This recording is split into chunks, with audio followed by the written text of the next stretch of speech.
Hi everyone, it's Sandra, and I've been down with a cold for, my goodness, the last 11 days.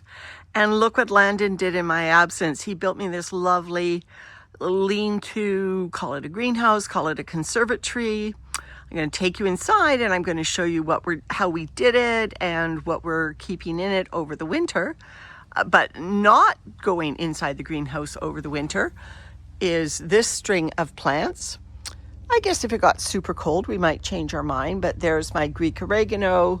Here's one of my 3 fig trees, all our strawberry tubs and other herbs, my bay tree at the end there. These are going to stay outside. We will take inside any hanging baskets that have tenders. Geraniums are usually fine over the winter here outside, especially if they're under an overhang. But on a cold winter, we'll even take those inside, and we've made provisions for those. Obviously, we'll leave that half barrel outside. I think it's too heavy to move.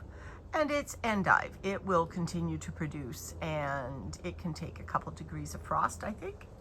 We still have these styrofoam totes out to collect rainwater that pours off this little patio roof.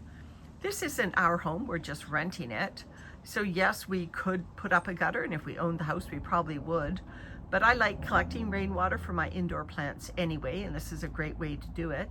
We are expecting our first atmospheric river tomorrow, so I think Landon's going to have to put this rainwater either out into the garden or just dispose of it onto the lawn, because we'll need to put some empty tubs out for the atmospheric river. So let's go inside my new greenhouse.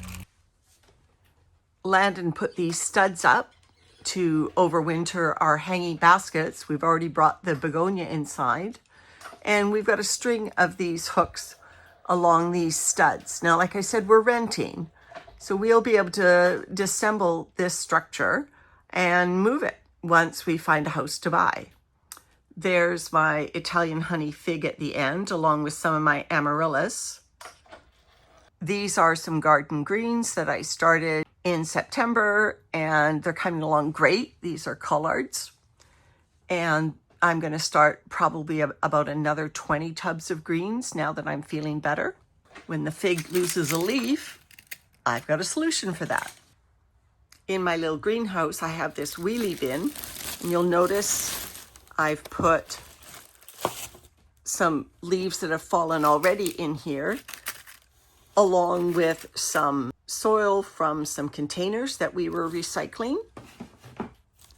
Primarily in this wheelie bin, though, are wood chips that we brought with us from Victoria, and worms.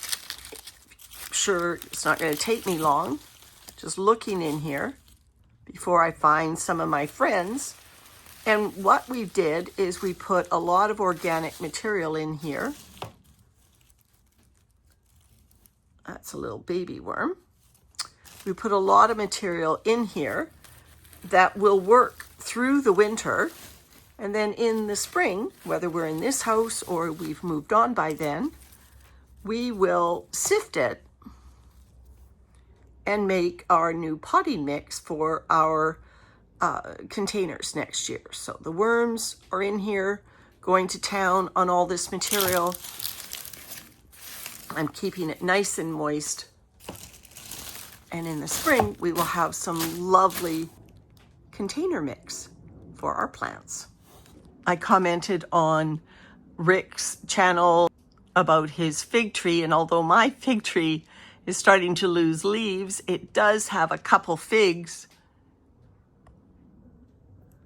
that I'm still hoping will ripen. This is my Italian honey.